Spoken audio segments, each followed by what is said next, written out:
This was found at my grandparents' house and is about 60 to 70 years old.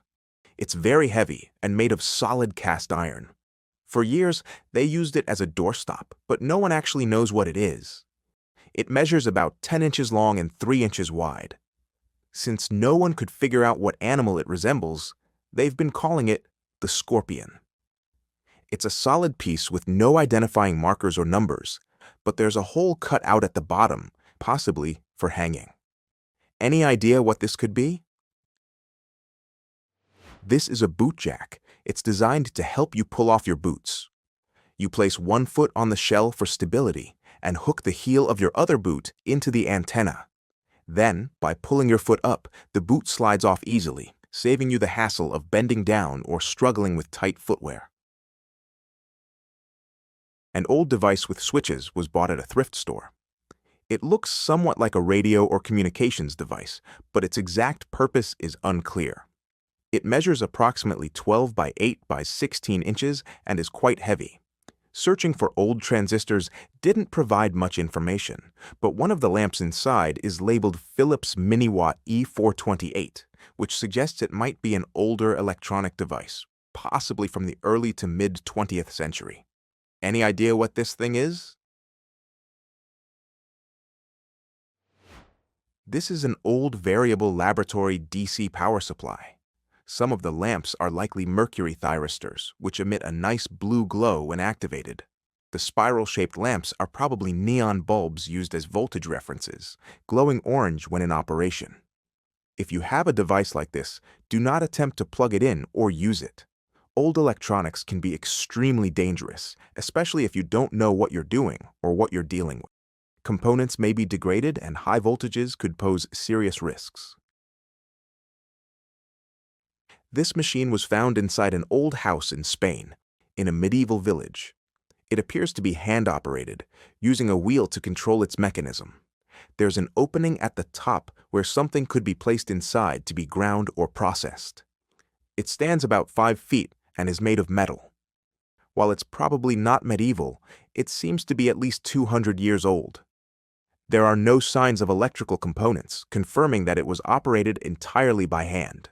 Could it have been used for leatherwork, textiles, or another craft? Any idea what this machine was used for? This is a grape crusher, a tool used to prepare grapes for fermentation. Before the winemaking process begins, the grapes need to be crushed to break down the fruit pulp and release the juice.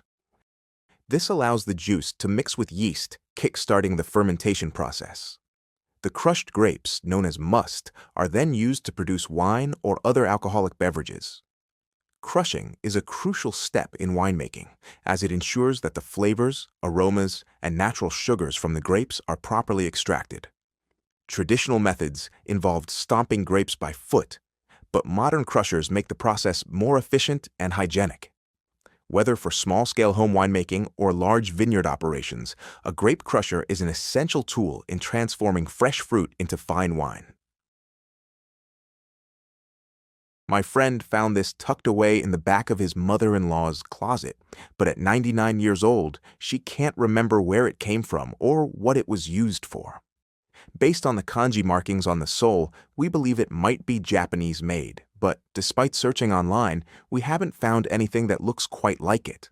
The item is at least 60 years old, possibly even older. Its shape and design suggest it could be related to yarn or textile work, though that's just a guess. It seems well made, and the materials indicate it was built to last. Could it have been part of a weaving, knitting, or sewing process?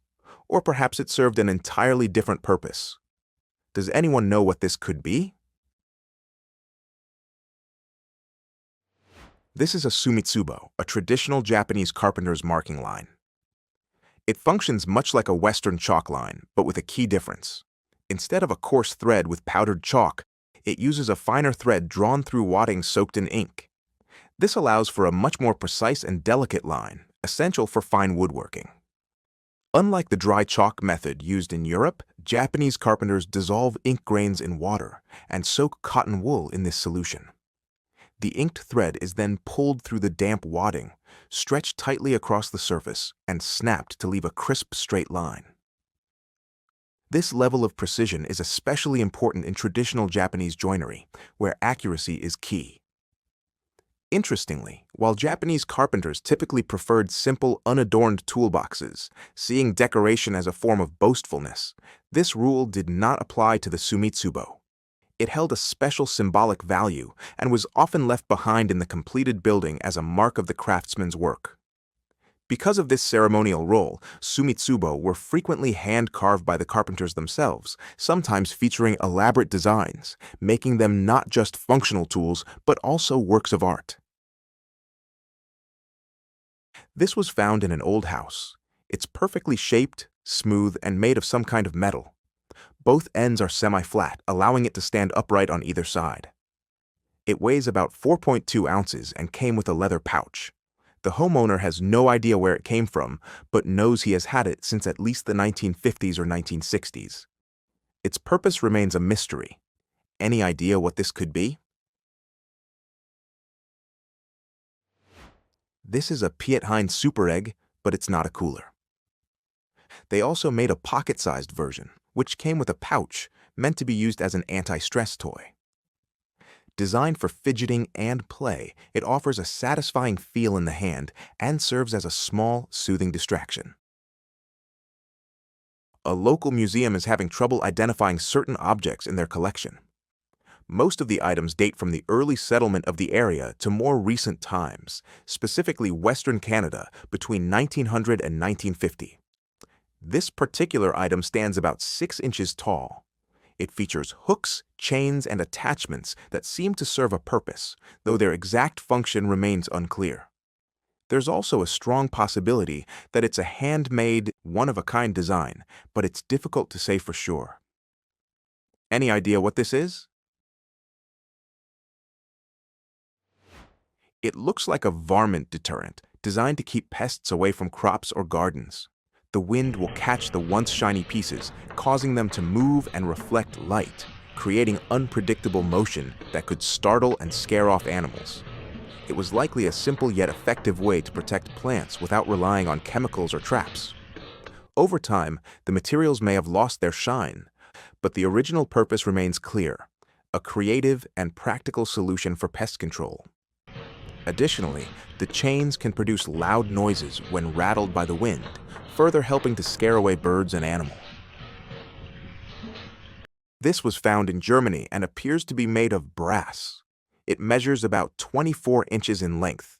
It seems designed to hold alcohol or oil to produce a flame that heats the top, which looks interchangeable. A possible use could be burning marks on wood in the forest, but that's just a guess. It would be interesting to know how long this type of tool was used, as it doesn't seem like something still in use today. What is the use of this thing, and when was it used?